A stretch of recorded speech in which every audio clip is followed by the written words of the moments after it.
bamwe mu taxi lwaki batulisanga ng'emboozi abamu zituwabako ne zigenda waggulu.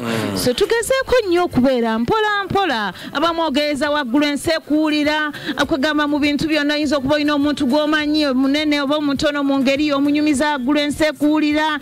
So twefugamuko ku mboozi zaffe mpola mpola. Nze kye njagala okusaba nanga ababeera mu taxi mukuliriza nnyo ebintu ebitali bikulu. Mukuliriza nnyo oluusi ne mutama. Waliwo ekintu ekigwawo nga si kyalubeerera. Ekintu kigwa mu taxi nga mu ddakiika 2 mba mugudde amadirisa kigenda kuba kiweddemu.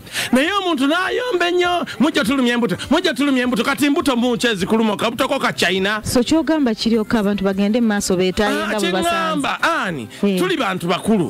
Bw'olaba kwegamba nange nkaganga omuka gunnemeredde ne gugira kati tokiyombya nnyo gula ddirisa n'oba eno baggule mu ddakiika 2 beeteredde.